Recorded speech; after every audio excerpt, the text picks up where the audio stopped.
All right. Ultimately, what does it mean to have strong faith versus weak faith? And we talked about that last week to some degree, and talking about, especially in look, what does strong versus weak faith look like in others? It is not about how much theological knowledge that you have. It does, how many years did you go to Bible school or whatever? Those are all nice things, and it's good to have that information. But that doesn't mean you know God, because knowing Christ is an experience. And that's why when I talk to people, and I've had a number of pastors actually in my practice, and one question I ask is, and I say, why did you go to seminary, or what's going on between you and God? And you get some answer like, I'm looking for God. All right. Well, I saw, my dad was a pastor, and I thought that would be, and I'm trying to find answers, and I'm like, whoa, man, whoa. Okay, that's you're not gonna find God like that. You find God by jumping off a cliff. And I don't mean that literally, okay? I mean, there comes a point where you say, okay, I am, Lord, I am yours. I thank you for dying on the cross of my sins. I want to be yours. I can't be perfect. I thank you for dying for me. Thank you for that gift, for your grace and everything. But I want you in control of my life. And I realize that in doing that I'm going to change. I'm going to have to change. But I want you to change me. I want that. Please come in, help me change. And I realize that's going to hurt, but I want you to do that. That's a scary thing, but that's a personal thing between you and God. And if they've not done that sincerely, then they're still just learning theology. Yeah. So the difference, perhaps, of coming to God on your terms, as opposed to coming to God on His. Very well said. The difference being coming to God on your terms versus coming to God on His terms. Exactly. We don't come to God as scholars, say, well, I've mastered all the books and everything, and I have this, and I'm worth that, and I'm better than so-and-so because I don't do this, that, and the other thing. That's not going to get you anywhere. Okay. Now, here we're getting some of those verses that I was talking about. Okay? I'm just going to go through a few of them. For the eyes of the Lord run to and fro throughout the whole earth to show Himself strong on behalf of those whose heart is loyal to Him. That's 2 Chronicles. Now, that's it. What is that? The eyes of the Lord run to and fro throughout the whole earth. Does God not know where people are? What is the implication? What is the implied truth here? I'll just go to the 1 Peter. For the eyes of the Lord are on the righteous, and His ears are open to their prayers. But the face of the Lord is against those who do evil. And then Psalm 33:18. But the eyes of the Lord are on those who fear Him, on those whose hope is in His unfailing love. Okay. He's watching over us, but it has to be said a few times. And just like Okay. He's been involved, and we don't see it always.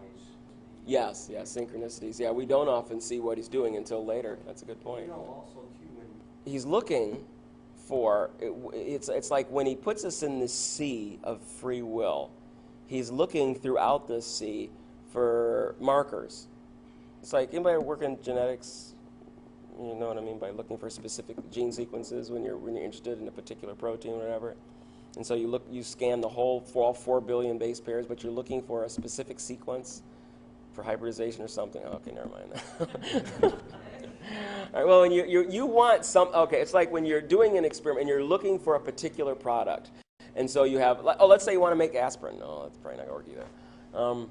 When you're doing a chemical reaction, you have the product, which is what you're making, but there's also waste products. Because in order to get to product A, you make a little product B, but you don't need product B. You need product A, but in order for the reaction to be a success, it has to be that way. Okay, the free will is one of those things that just has to be in order for love to be real. In order for faith to be real, you must have free will and all the pain associated with it. Okay? Now, in this sea of free will and all this pain going on and all the consequences, God is looking for the jewels. He said, yeah. Okay?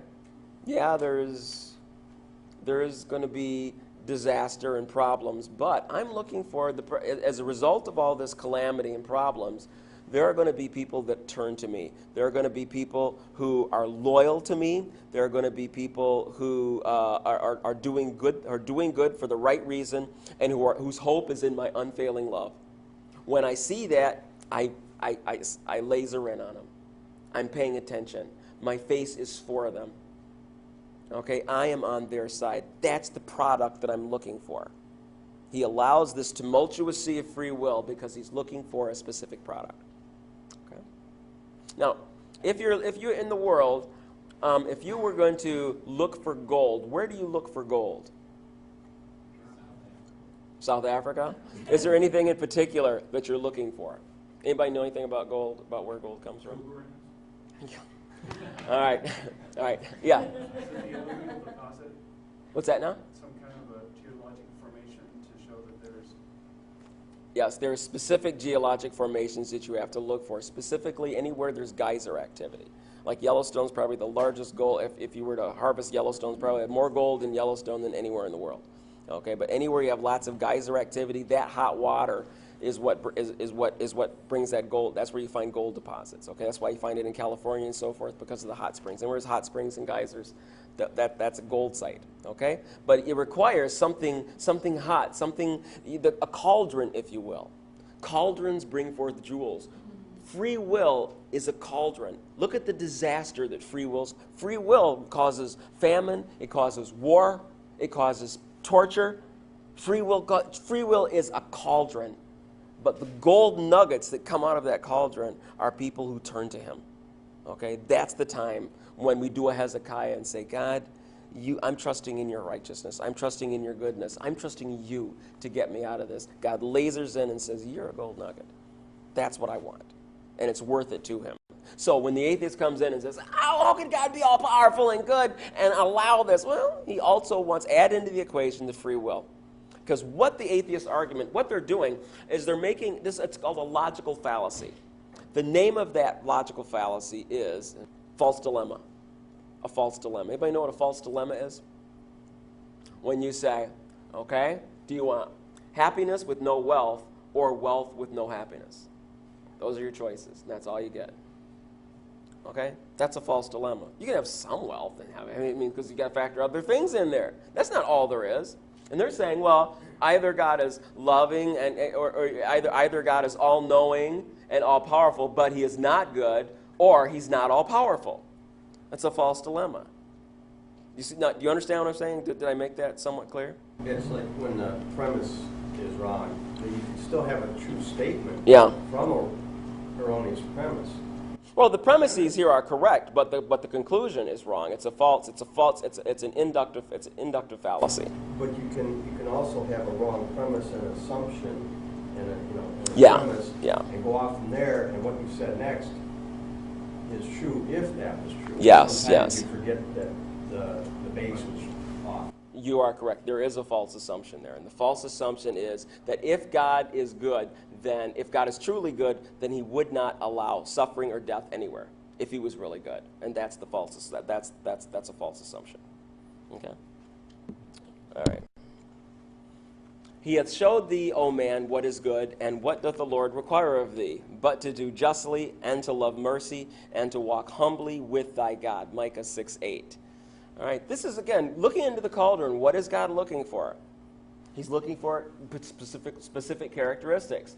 Mercy. He wants people who are, this is repeated over and over and over in the Bible. And that's why, I work with Christians who are holding grudges and going, what is wrong with you?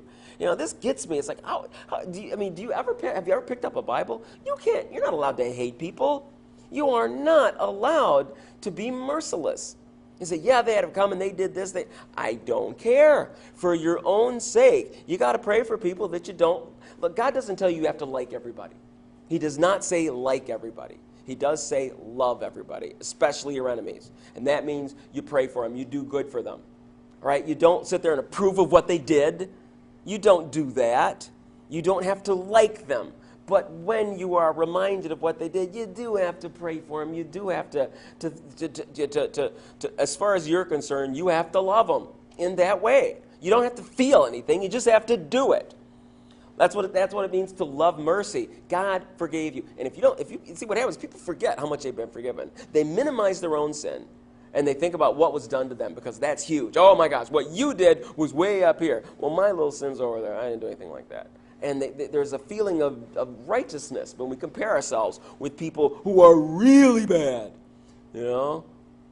And that's a problem. That whole mercy thing is that we get in trouble because that's one of the hard lessons of Christianity. That's one of the hard ones. I mean, there are a couple really hard things in Christianity. This, I think, is number 2. This is number 2, yeah. I'm noticing too, Bill, in all the verses you have, they're action verses. Yeah, they're action verses. Lord required. Yeah. And part of the reason the world is not the way it should be is because his people aren't doing what he requires. That's interesting. Yeah. Part of the problem with the world is that because the people aren't doing what they're required to do. And these are action verses. God is looking for specific actions. I was reviewing one of the books I have by Michael. I think it's Michael Green is his name, and he's really good. It has to do with the cosmos, but the point is he brings out something interesting. Is that there's no such thing as absolute space, and there's no such thing as absolute time, but there is such thing as absolute space-time. Okay, what is absolute space-time? That's the events that occur within a particular volume of space and time. Okay, so for this particular time, in these particular spatial coordinates, this is what happened in this box. And that's real. That is real. And when you go before God, that box is renewed. This is your life. This is the space-time, and these are the people that shared your space-time. Do you understand what I'm saying? These people shared, right now we're together, and we are sharing space-time in this room. Now, you all have different spatial coordinates, and time can be perceived differently, but the fact is, in this room at this time, it's really happening. And we are responsible for what we do. That's real. It follows us. It's forever. It lasts and lasts and lasts. And that's what God is looking for. What are you doing in your space-time? Okay, what kind of behaviors? Are you doing the mercy? Are you walking humbly with your God? Or is there a fist in the air saying, God, you did me wrong. You let so-and-so happen, and that wasn't fair. And you did, I wanted this, and this didn't happen, And what about justice? Are we justice, mercy, and walking humbly with God? Those are whoppers, and those are things that he's looking for. Okay. All right. Faith that is, did you have a comment? No, I was curious what the number 1 hard lesson was that you were thinking of. Well, what do you think? Well, in terms of when it comes to Christianity, historically, one of the the whole sexual immorality thing is very, as far as what people have the biggest struggles in. I mean, I think a lot of people, because of the prohibitions in that area, the Bible is pretty strict about that, and that is something that is quite unique to Christianity and Judaism. I mean, those are huge, and so because human libido is what it is, people have great difficulty with that one. So in terms of the 2 things that derail Christians big time, it has to do with those particular areas. It's dealing with forgiveness and anger, and then the sexual morality thing. Also, the thought I had on the question of why we have free will is that maybe God doesn't want to know the end of the movie. If we were all just robotic automatons whose behavior was predictable, then there'd be nothing there for him really to have a relationship with. You're right. You're dead on. You're absolutely right. Yeah. If he were to interfere and make this a perfect universe, so that we all did behave perfectly and nobody ever got hurt and there was no death and no pain and no suffering, and we all did exactly what we wanted, that would be just God playing with himself. Okay? We wouldn't be real. We would just be extensions of him. He doesn't want us to be extensions of him in that way. He wants us to be real. Use your free will. Use your free will, and let's see what you do with it. But use your free will. Make choices. Make choices. And the making of your choices determines who you are. You are actively involved in writing the book of your life. Okay? Good point. Faith that is strong is experiential faith. So, the idea that we habitually run to God and say, I can't get out of this. There's no way for me to make it through this. I need your help. And we keep going back again and again. That's faith that is